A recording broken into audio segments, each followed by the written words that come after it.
Welcome to SM selection. आज है 25 नवंबर 2022। 25 नवंबर 2022 से जितने भी महत्वपूर्ण करंट बनेंगे सारे हम लोग यहाँ पर बहुत अच्छे तरीके से डिस्कस करेंगे। क्वेश्चन से रिलेटेड महत्वपूर्ण फैक्ट भी आप लोग को बताऊंगा, तो पूरा वीडियो बहुत ध्यानपूर्वक सुनिएगा। और अंत में हम लोग आपको रिवीजन भी कराएंगे, जिससे आपके दिमाग में सारे क्वेश्चन का सेटअप बना रहे। लगातार रिवीजन हम लोग कराते हैं, डेली का डेली रिवीजन कराते हैं, जिससे आपके दिमाग में क्वेश्चन का सेटअप बना रहे। और चलते हैं नेक्स्ट क्वेश्चन की तरफ। अनवर इब्राहिम किस देश के नए प्रधानमंत्री बने हैं? अनवर इब्राहिम ये मलेशिया के नए प्रधानमंत्री बने हैं। दोस्तों, इनकी सरकार जो है गठबंधन की है, इनकी पूर्ण बहुमत की सरकार नहीं है। मलेशिया के सुल्तान जो है अब्दुल्ला अहमद शाह, इन्होंने ही अनवर इब्राहिम को देश का नया प्रधानमंत्री घोषित किया है। इससे पहले इस्माइल साबरी यकूब मलेशिया के प्रधानमंत्री बने थे।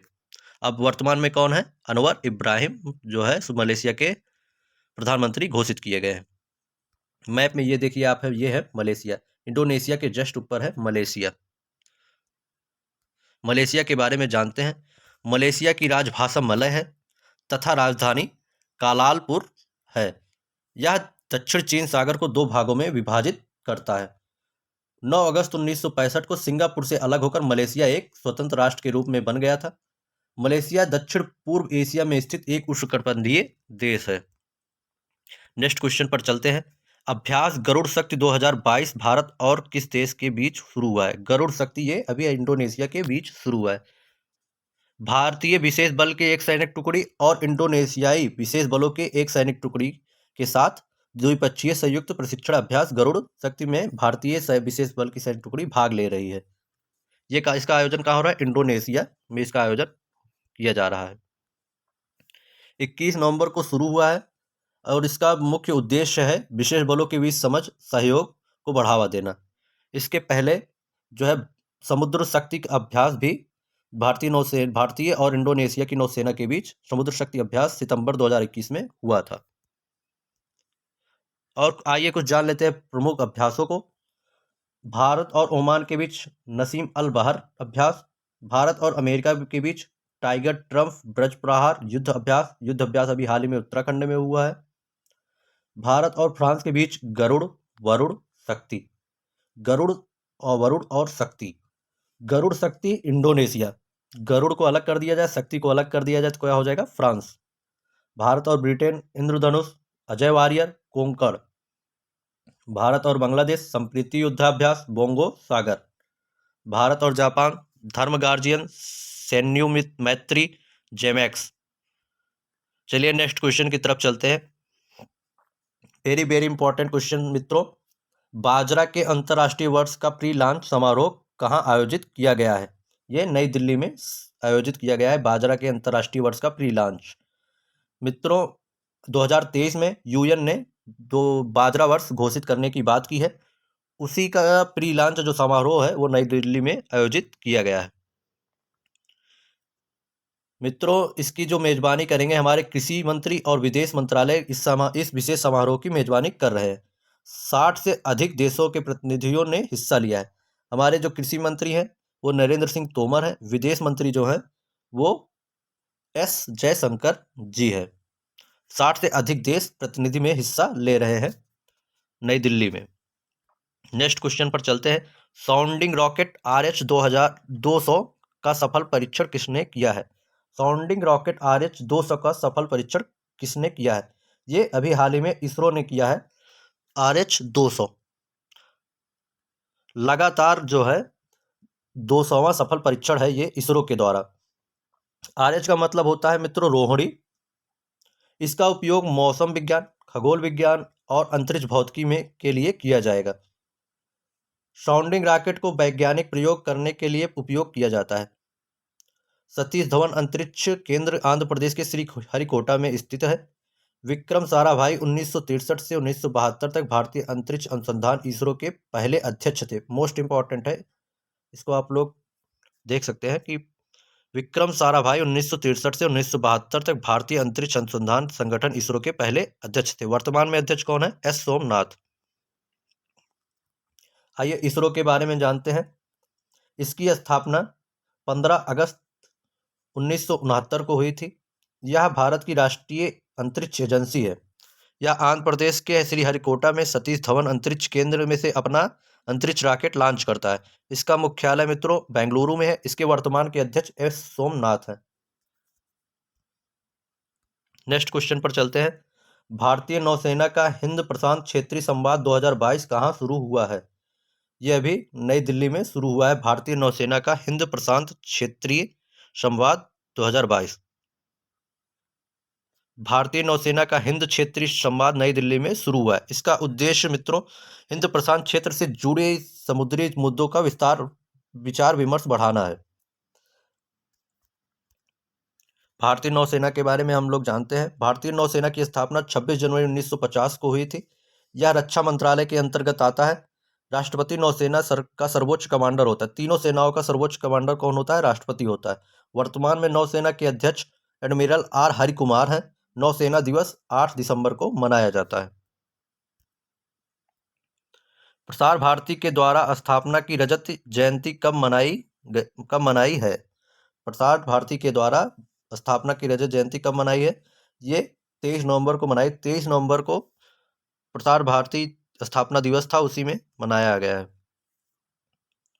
प्रसार भारती ने 23 नवंबर 2022 को अपनी स्थापना की रजत जयंती मनाई है। 1997 में इसी दिन यह संसद के एक अधिनियम द्वारा स्थापित एक वैधानिक स्वायत्त निकाय के रूप में अस्तित्व में आया था। इसमें दूरदर्शन और ऑल इंडिया रेडियो शामिल है।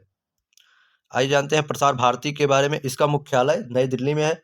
वर्तमान में इसके सीईओ गौरव द्विवेदी हैं, जो अभी हाल ही में बने हैं। इंपॉर्टेंट है, पूछा जा सकता है। मोस्ट इंपॉर्टेंट क्वेश्चन मित्रों, वेरी वेरी इंपॉर्टेंट क्वेश्चन। दुनिया के पहले विकलांग अंतरिक्ष यात्री कौन बने हैं? John McFaul. ये ब्रिटेन के हैं। बहुत इंपॉर्टेंट क्वेश्चन। आने वाले परीक्षाओं में किसी एक ना एक पेपर में ये आपको देखने को जल्द ही मिल सकता है। चाहे या तो एसएससी जीडी हो या सीजीएल हो या बीडीओ 2018 का जो एग्जाम होने वाला है, किसी न किसी एक में ये क्वेश्चन देखने को आपको मिलेगा, क्योंकि बहुत ही इंपॉर्टेंट क्वेश्चन है। फिर से आइए देखते हैं, दुनिया के पहले विकलांग अंतरिक्ष यात्री कौन बने हैं? पहले हैं, विकलांग है और अंतरिक्ष यात्री हैं, जॉन मैकफॉल। आइए जानते हैं।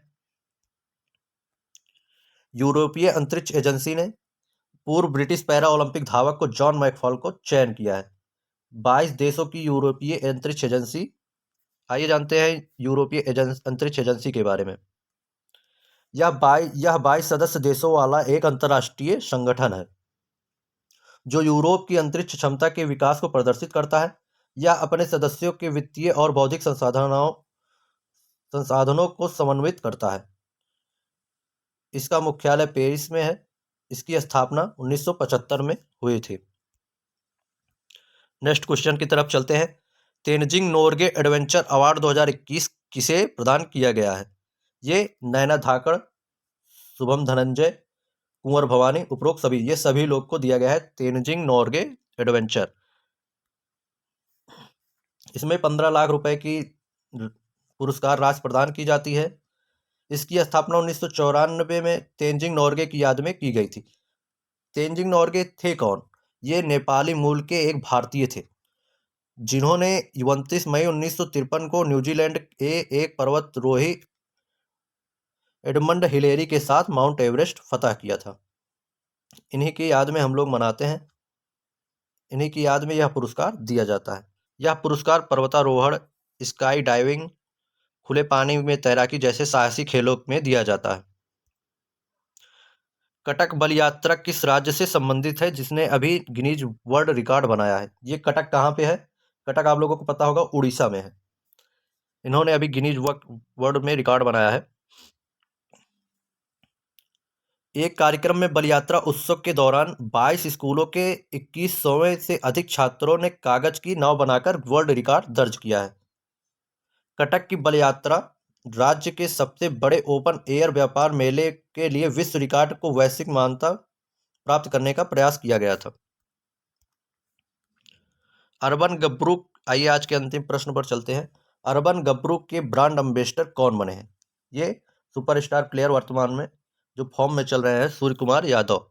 इनको अर्बन गब्बरू के ब्रांड एम्बेसडर के रूप में नियुक्त किया गया है। इनका ब्रांड एम्बेसडर बनाया गया है। हाल ही में कुछ नए नए ब्रांड एम्बेसडर बने हैं, उनकी चर्चा आइए हम लोग कर लेते हैं। नीरज चोपड़ा को स्विट्जरलैंड के फ्रेंडशिप एम्बेसडर बनाया गया है। नेत्रहीनों के लिए T20 विश्व कप युवराज सिंह को बनाया गया है इसका ब्रांड एम्बेसडर। बंधन बैंक का सौरभ गांगुली को ब्रांड एम्बेसडर बनाया गया है।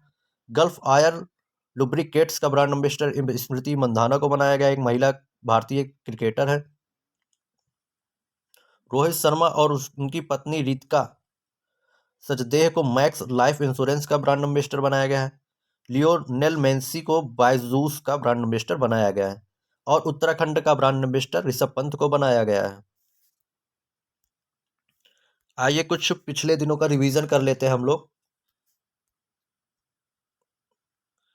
कड़ा लेकाई परिसे मूंगफली उत्सव किस राज्य में शुरू हुआ है? कड़ा लेकाई परिसे, का से कड़ा, का से कर्नाटक, कहाँ शुरू हुआ है? कर्नाटक में। यूनेस्को भारत अफ्रीका हैकथॉन 2022 का उद्घाटन कहाँ किया गया है? ये बहुत ही इंपॉर्टेंट क्वेश्चन है। ये नोएडा में किया गया है। उत्तर प्रदेश की सभी आगामी परीक्षाओं के लिए बहुत ही इंपॉर्टेंट है यूनेस्को भारत अफ्रीका हैकथॉन 2022। इसका उद्घाटन नोएडा में किया गया है। मुख्यमंत्री शिक्षा पुरस्कार योजना किस राज्य में शुरू की गई है? ये उड़ीसा में शुरू की गई है मुख्यमंत्री शिक्षा पुरस्कार योजना।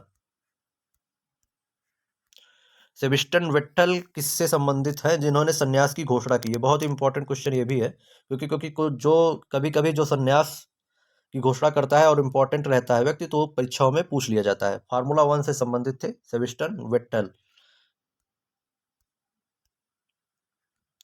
जंबो ट्रेल्स किस टाइगर रिजर्व में लॉन्च किया गया? ये अन्नामलाई टाइगर रिजर्व में लॉन्च किया गया है। तमिलनाडु में स्थित है अन्नामलाई टाइगर रिजर्व। असम सरकार द्वारा लचित दिवस का आयोजन कहाँ किया जा रहा है? ये नई दिल्ली में किया जा रहा है लचित दिवस। 72वीं इंटर सर्विसेज वॉलीबॉल चैंपियनशिप का खिताब किसने जीता है? ये आर्मी रेड टीम ने जीता है, आर्मी ग्रीन को हराकर। 72वीं इंटर सर्विसेज वॉलीबॉल चैंपियनशिप का खिताब। आज के लिए इतना ही मित्रों। अगर यह वीडियो आपको पसंद आया हो तो हमारे चैनल को सब्सक्राइब कीजिए और बेल आइकन का बटन दबा दीजिए। और इसकी अगर आप PDF चाहते हैं तो हमारा टेलीग्राम चैनल SM सिलेक्शन आप लोग ज्वाइन करके टेलीग्राम प्राप्त कर सकते हैं। मित्रों, यहाँ पर डेली करंट अफेयर आप लोग को कराई जाती है और अंत में रिवीजन भी कराया जाता है। कुछ उससे महत्वपूर्ण फैक्ट बनते हैं तो उसको भी डिस्कस किया जाता है। और बस आज के लिए इतना ही। धन्यवाद।